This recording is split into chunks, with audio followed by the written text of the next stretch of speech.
বিশ্ব রক্ষায় ভোগবাদী জীবনধারা বদলানোর আহ্বান জানালেন অন্তর্বর্তী সরকারের প্রধান উপদেষ্টা ডক্টর মোহাম্মদ ইউনূস। এজন্য নতুন সভ্যতা গড়ার বার্তা দেন তিনি।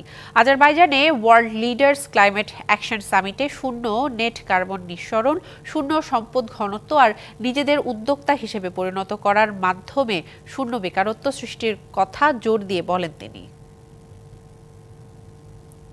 শিল্পায়ন একদিকে পৃথিবীতে মানুষের জীবনকে সহজ করছে, অন্যদিকে শিল্পায়নের কারণে কার্বন নিঃসরণ পৃথিবীতে জলবায়ু সংকট তীব্রতর করছে।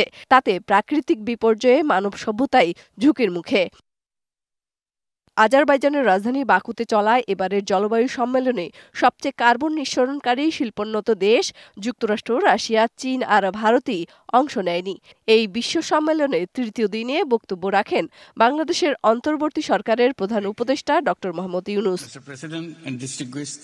নগদের সর্বোচ্চ বার ১৬৭ টাকা রিচার্জে পাবেন ১ লাখ টাকা পুরস্কার। আরও আছে প্রতি সপ্তাহে পুরস্কার ও ক্যাশব্যাক। বিশ্ব দরবারে জলবায়ু সম্মেলনে তিনি তার বক্তব্য উপস্থাপন করলেন ভিন্নভাবে। জলবায়ু সংকট তীব্রতর হচ্ছে, এর জন্য তিনি আত্মধ্বংসাত্মক মূল্যবোধের প্রচারকে দায়ী করেছেন।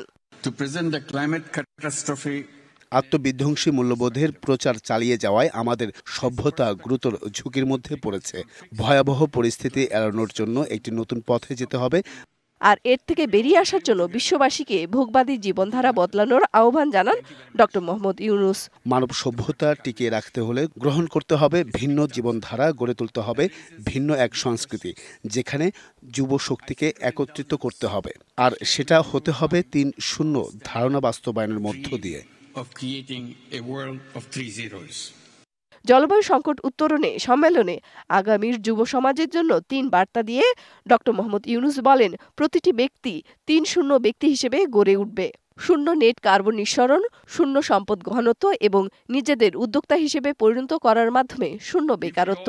এটি নতুন সভ্যতা তৈরি করবে বলে প্রত্যাশার কথা বলেন প্রধান উপদেষ্টা। মেহের বনি, ডিবিসি নিউজ, ঢাকা।